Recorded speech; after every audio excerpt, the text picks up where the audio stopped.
Hello students, कैसे हैं आप लोग। उम्मीद है बिल्कुल ठीक होंगे। अच्छा, आज जो हम अपने टॉपिक को लेकर आए हैं, हमारा टॉपिक है तो वही जो चैप्टर 2 के अंदर हमने पढ़ना शुरू किया था, जनरल एंट्रीज़। तो हम जो पिछली वीडियोस में जनरल एंट्रीज़ के अंदर जो ट्रांजैक्शंस रिकॉर्ड होती हैं, जनरल एंट्रीज़ बनती किस तरह से, जनरल बनता किस तरह से, कहाँ डेबिट की रिकॉर्डिंग होती है, कहाँ क्रेडिट की रिकॉर्डिंग होती है, हम सारी उस चीज़ की डिटेल उस क्वेश्चन में हम कर चुके थे और सारी बेसिक मैंने उसमें बता दी हैं। अब मैं अपने टॉपिक को थोड़ा आगे लेकर चल रहा हूँ। अब जनरल एंट्रीज़ के अंदर कुछ कंपाउंड एंट्रीज़ भी आती हैं जो एक दो एंट्रीज़ मिलकर एक साथ बनती हैं, हम उसको भी रिकॉर्ड करेंगे। तो आज जो हमारा टॉपिक है जनरल एंट्रीज़ का, वो है क्रेडिट टर्म्स के हवाले से। सबसे पहले हमें पता होना चाहिए कि क्रेडिट टर्म्स है क्या। क्रेडिट टर्म्स हमें ट्रांजैक्शंस के अंदर इस किस्म की कुछ डिटेल दी जाती हैं और इस ट्रांजैक्शंस को, इस डिटेल को कहा जाता है क्रेडिट टर्म्स। अब इसकी क्या कंडीशंस हैं वो मैंने सब यहाँ पे लिख दी हैं। क्रेडिट टर्म्स के अंदर जो ये ऊपर वाला हिस्सा होता है, ये एक डिस्काउंट रेट होता है। चलें इसको एक थोड़ी सी शॉर्ट स्टोरी क्रिएट करते हैं, उससे आपको ये बात समझ में आ जाएगी कि ये हो क्या रहा है। एक बिज़नेस के अंदर कोई शख्स जब माल ख़रीदता है तो एक नॉर्मली एक स्टैंडर्डाइज है कि उसको कम से कम 30 दिन का पीरियड मिलता है उधार का, कि आप 30 दिन के अंदर एक पेमेंट कर देना। अब जब वो एक मार्केट में गया और उसने कोई चीज़ परचेज़ की तो उसको कहा गया कि इसके जो लिस्ट प्राइस हैं वो हैं 30,000 रुपये। अब आपको पेमेंट कितनी करनी है? अगर आपने वो माल ख़रीद लिया उधार के ऊपर, 30 दिन के उधार पर आपने माल ख़रीद लिया है, तो आपको 30 दिन के अंदर 30,000 रुपये पेमेंट करनी है। अब उसके बाद दुकानदार जिससे आपने माल ख़रीदा है, उसने आपको एक ऑफ़र दे दी और ये कहा कि अगर आप इसकी पेमेंट मुझे 10 दिन के अंदर कर देंगे तो मैं आपको एक और ऑफ़र दे रहा हूँ कि मैं आपको 2% का मज़ीद डिस्काउंट दे दूँगा। तो अब ये जो डिस्काउंट मिल रहा है, ये किस सेंस में मिल रहा है? ये अब आपको कैश की पेमेंट पर डिस्काउंट मिल रहा है। तो अब हमें ये बात क्लियर हो जानी चाहिए कि ये जो 2% है, ये वो है जब हम अपने टाइम पीरियड से पहले उसकी पेमेंट कर देंगे। तो जो दुकानदार ने हमें रेट दिया, एक ऑफ़र रेट दिया कि मैं आपको इतना % डिस्काउंट दूंगा, ज़रूरी नहीं है 2 हो, 3 भी हो सकता है, वो डिस्काउंट के ऊपर डिपेंड करता है कि दुकानदार ने आपको कितना डिस्काउंट दिया। तो यहाँ पर जो अमाउंट होता है ये डिस्काउंट का रेट होता है। इसके नीचे जो अमाउंट होता है वो डिस्काउंट पीरियड, कि आप अगर इतने दिन में पेमेंट कर दोगे तो आपको इतना % डिस्काउंट मिल जाएगा, अदरवाइज़ आप इसको अवेल नहीं करते। तो आपको 30 दिन में तो क्रेडिट आपको देना ही है। तो क्रेडिट पीरियड जो है, क्रेडिट डेज जो हैं, वो आपके 30 दिन के हैं और इस 30 दिन के अंदर आपको अमाउंट टू बी पेड, आपको पूरी पेमेंट करनी है। तो अब यहाँ पर हम ये देखेंगे कि कब ये डिस्काउंट अप्लाई होगा, तो वो ट्रांजैक्शंस हमें बताएगी। तो ट्रांजैक्शंस को अब हम करते हैं। तो मैंने अपनी इस ट्रांजैक्शंस को 2 हिस्सों में तकसीम कर दिया। पहली चीज़, जब हम कोई चीज़ ख़रीदते हैं तो ख़रीदने पर हमें क्या डिस्काउंट मिल रहा है, हम उसकी ट्रांजैक्शंस आपसे डिटेल में बात कर रहे हैं। उसके बाद फिर हम सेल्स डिस्काउंट पर आएंगे कि हम सेल्स डिस्काउंट किस तरह से लेंगे। तो हम चलते हैं अपने टॉपिक पर। तो इससे पहले मैं आपको जनरल एंट्रीज़ बना देता हूँ कि जनरल का फॉर्मेट बनेगा किस तरह से। उसको हमने इससे पहले वाले क्वेश्चन में भी पढ़ा था, अभी भी हम समझ रहे हैं कि जनरल एंट्रीज़ में किस तरह से रिकॉर्डिंग करते हैं। यहाँ पर हम डेट का कॉलम बनाते हैं, पर्टिकुलर, पोस्ट रेफरेंस, डेबिट और क्रेडिट। ठीक है, चलो परचेज डिस्काउंट। आपको इस किस्म की ट्रांजैक्शंस जनरल एंट्रीज़ में मिलेंगी जिसमें लिखा होगा कि Ahmed purchase merchandise costing ₹15,000 on account with credit terms 2/10 and 30 from Asif. अब यहाँ सबसे अहम बात जो आपको बतानी है वो ये है मर्चेंडाइज। अब एक चीज़ जहन में रखिएगा कि मैंने पिछली वीडियोस में ये बताया है कि हम फर्नीचर भी परचेज़ करते हैं, हम अपने फिक्स एसेट दूसरे भी होते हैं, फर्नीचर है, मशीनरीज हैं, इक्विपमेंट है, व्हाटएवर, हम अगर कोई अदर एसेट्स ख़रीद रहे हैं तो उसको उसके नेम से रिकॉर्ड करते हैं।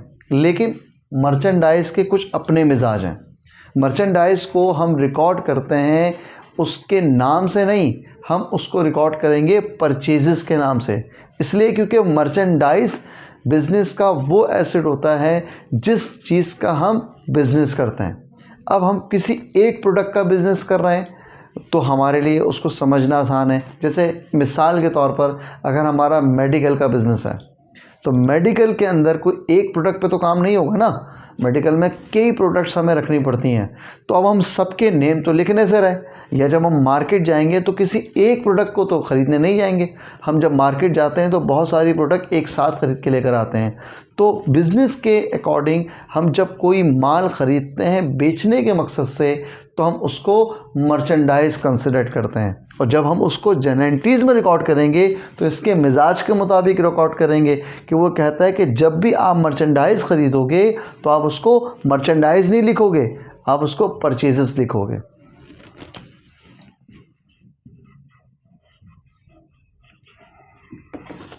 अब ये परचेजेस क्यों लिखते हैं, इसके पीछे भी एक डिटेल है। अब डिटेल ये है कि हम जब जनरल एंट्रीज़ रिकॉर्ड करते हैं तो इस जनरल एंट्रीज़ के रिकॉर्ड करने में दो तरीके के कॉन्सेप्ट्स के हिसाब से ये जनरल एंट्रीज़ रिकॉर्ड की जाती हैं। एक होता है पीरियोडिक इन्वेंट्री सिस्टम और एक होता है परपेचुअल इन्वेंट्री सिस्टम। हम अभी फर्स्ट लेवल पर जो अभी जनरल एंट्रीज़ कर रहे हैं, आगे तक हम जितनी भी जनरल एंट्रीज़ रिकॉर्ड करेंगे वो सब पीरियोडिक इन्वेंट्री सिस्टम के तहत करेंगे। पीरियोडिक इन्वेंट्री सिस्टम के अंदर जब भी मर्चेंडाइज़ को रिकॉर्ड किया जाएगा तो वो परचेजेस के नाम से रिकॉर्ड किया जाएगा और ये परचेजेस एज आ एक्सपेंस रिकॉर्ड की जाती है। इस वजह से इसको हम बिज़नेस के अंदर डेबिट साइड पर रिकॉर्ड करते हैं, क्योंकि ये rules of debit and credit के तहत है जो मैं पहले भी बता चुका हूँ। तो बहरहाल, Ahmed purchase merchandise costing ₹15,000 on account with credit terms 2/10 and 30 from Asif. आज के दिन मैंने 15,000 रुपये का माल ख़रीद लिया है। और किससे ख़रीदा है? आसिफ साहब से।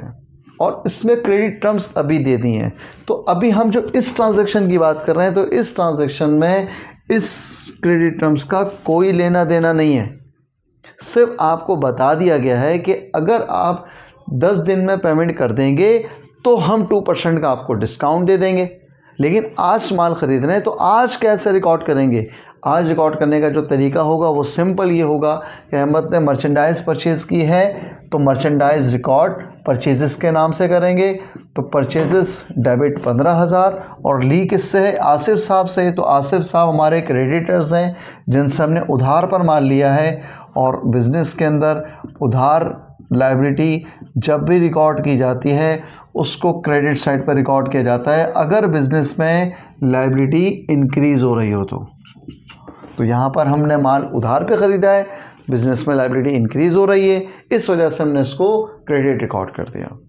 अब सेकंड ट्रांजैक्शन में इसकी बात मुकम्मल होती है और वो बात ये है कि वो कहता है कि Ahmed paid cash to the creditors in full settlement of his account. Ahmed साहब ने पेमेंट कर दी है डिस्काउंट पीरियड के अंदर। वो कह रहे हैं ना, Ahmed paid cash to the creditor in full settlement of his account. उसने कहा कि मैं पेमेंट कर रहा हूँ और अब मेरे अकाउंट को ख़त्म कर दिया जाए। ठीक है, जो मुझ पर उधार है वो ख़त्म कर दिया जाए। इसका मतलब ये है कि उसने आपको 10 दिन के अंदर अंदर पेमेंट कर दी है। यहाँ पर अभी फ़िलहाल मैंने डेट्स नहीं डाली हैं। आपको क्वेश्चंस के अंदर सम टाइम डेट्स भी मेंशन होंगी कि वो आपको डेट्स बता देगा। जैसे फॉर एग्जांपल यहाँ पे 1 तारीख को हमने माल ख़रीदा है और यहाँ आप 2 तारीख को उसकी पेमेंट भी कर रहे हैं, तो इसका मतलब है आप विद इन 10 डेज़ आप उसकी पेमेंट कर रहे हैं। तो अब आपको क्रेडिट पीरियड मिलेगा, अब आपको डिस्काउंट मिलेगा। और अब आप क्या करेंगे कि जो आपने मर्चेंडाइज़ ख़रीदी थी 15,000 की, इसके ऊपर 2% डिस्काउंट आप लेंगे, उसके बाद आप इसको पेमेंट करेंगे। तो अब किस तरह से पेमेंट होगी? सबसे पहले तो वो कह रहा है उसका अकाउंट फुल सेटलमेंट के हिसाब से ख़त्म कर दिया जाए। तो उसका अकाउंट कितना था? 15,000 का। तो यहाँ लायबिलिटी बिजनेस में से ख़त्म हो गई। तो हम क्या करते हैं, हम यहाँ पर अपनी लायबिलिटी को ख़त्म करेंगे तो डेबिट रिकॉर्ड कर देंगे 15,000 से। हमारा अकाउंट पेबल तो ख़त्म हो गया 15,000 से। अब हम उसको पेमेंट कितनी करेंगे डिस्काउंट लेने के बाद। तो यहाँ पर हम एक ट्रांजैक्शंस के लिए एक कंपटीशन बनाते हैं।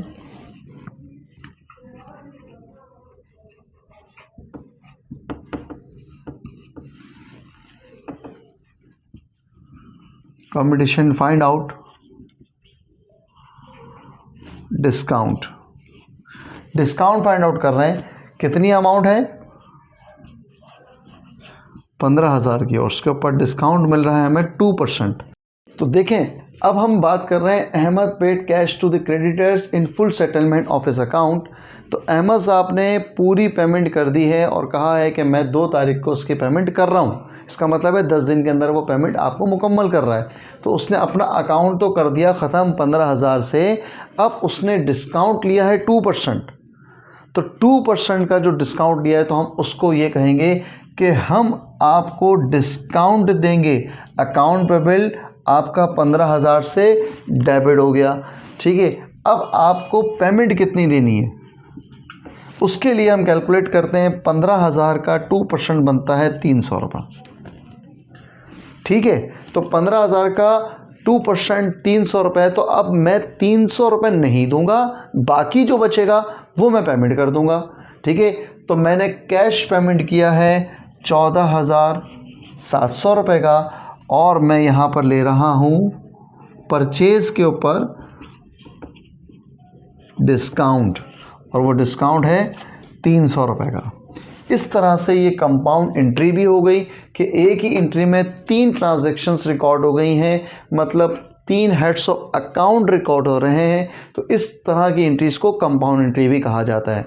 बहरहाल, अब वही वाला रूल याद रखिएगा कि rules of debit and credit के तहत जब भी जन एंट्रीज़ में हम रिकॉर्डिंग करते हैं तो इसके दोनों साइड्स इक्वल होने चाहिए। अब यहाँ पर अगर डेबिट साइड पर 15,000 है तो क्रेडिट साइड पर भी इसको 2 हेड्स के साथ मिलाकर भी 15,000 रुपये का अमाउंट बन रहा है।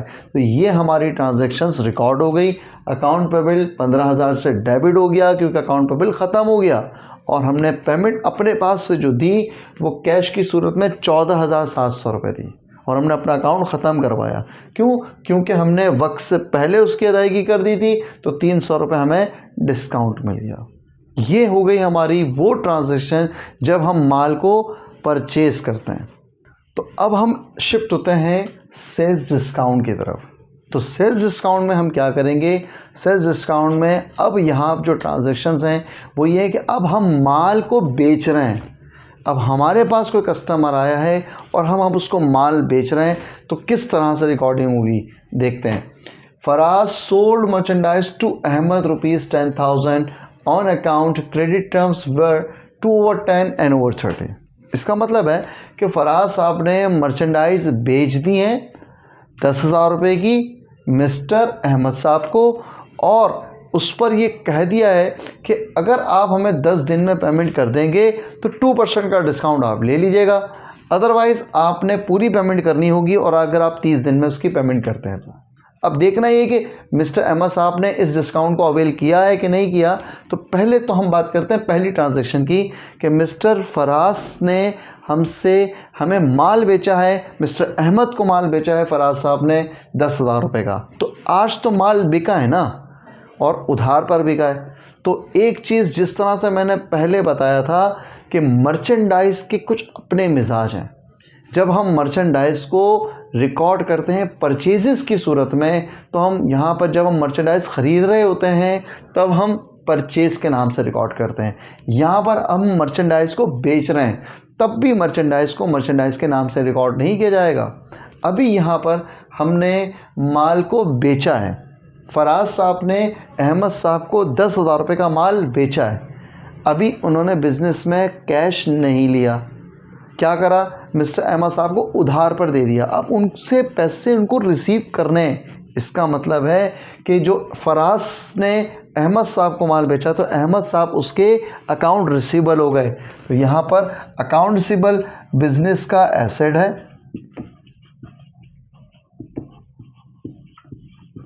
अकाउंट रिसीवेबल बिजनेस का एसेट है, तो बिजनेस में जब भी एसेट्स इंक्रीज होते हैं उसको डेबिट रिकॉर्ड करते हैं। तो कितने का माल बेचा है? 10,000 रुपये का। अकाउंट रिसीवेबल हो गया डेबिट 10,000 रुपीज़ से। और बेचा क्या है? कोई दूसरा एसेट नहीं, मर्चेंडाइज बेची है, मर्चेंडाइज। और जब भी हम मर्चेंडाइज को बेचेंगे और पीरियोडिक इन्वेंट्री सिस्टम के तहत उसको बेच रहे होंगे तो हम उसको सेल्स के नाम से रिकॉर्ड करेंगे। तो हम यहाँ पर लिखेंगे सेल्स 10,000 रुपीज़। अगर हम कैश पर बेचते तो यहाँ पर सिंपल कैश डेबिट करते और सेल्स क्रेडिट कर देते। हमने उधार पर बेचा है इसलिए हमने अकाउंट रिसीवेबल डेबिट करके सेल्स क्रेडिट कर दी। ये हो गई पहली ट्रांजैक्शन। अब दूसरी ट्रांजैक्शन ये है कि फराज साहब ने अहमद साहब से पेमेंट रिसीव कर ली विद इन डिस्काउंट पीरियड। मतलब रिसीव कैश फ्रॉम कस्टमर, जो कस्टमर अहमद साहब थे जो पहले उनको माल बेचा था, उनसे पैसे रिसीव कर लिए इन full settlement of his account. इसका मतलब है उन्होंने कहा कि मेरा अकाउंट ख़त्म कर दीजिए, मैं आपको 2% डिस्काउंट के साथ पैसे अदा करूंगा, बस मेरा जो डिस्काउंट होगा वो मुझे दे दिया जाए और बाकी आप अपने पास पैसे रख लें। तो मिस्टर फराज साहब ने मिस्टर अहमद साहब से पैसे रिसीव किए हैं। अब हमें पता होना चाहिए कि 10,000 की ट्रांजैक्शंस पर 2% का डिस्काउंट कितना बनता है, तो उसको हम ज़रा देख लेते हैं। तो हम इसी तरह से लिखेंगे कंपटीशन फाइंड आउट डिस्काउंट। तो 10,000 रुपीज़ की ट्रांजैक्शन थी, इसका 2% अमाउंट बनता है 200 रुपीज़। अब 200 रुपये का डिस्काउंट हम दे देंगे, बाकी की जो पेमेंट होगी वो हमें वो रिसीव हो जाएगी। तो मिस्टर अहमद साहब ने 200 रुपये ख़त्म करके जो रिमेनिंग अमाउंट बच रहा था वो उसने फराज साहब को दे दिया। तो फराज साहब ने कैश रिसीव कर लिया है 9,800 रुपये का और अकाउंट रिसीवेबल पूरा ख़त्म कर दिया है।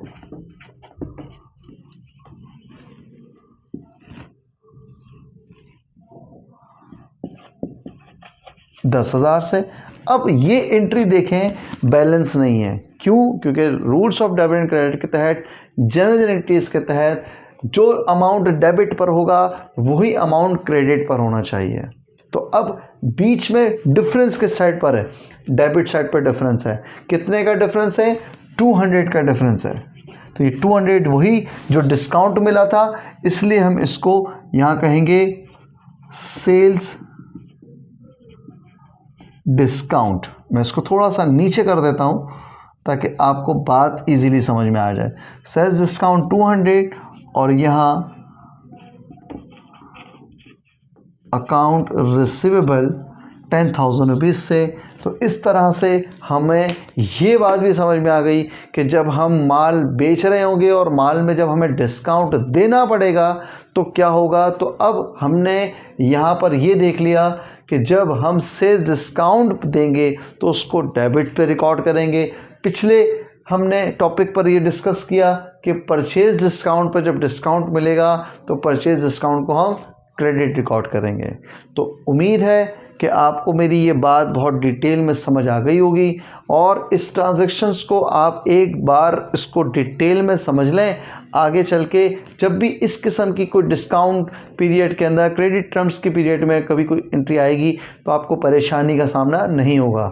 उम्मीद है कि आपको मेरी बात समझ आई होगी और अब इसके बाद आगे ट्रांजैक्शंस किस तरह से रिकॉर्ड होंगी वो हम मिलते हैं नेक्स्ट वीडियो के साथ।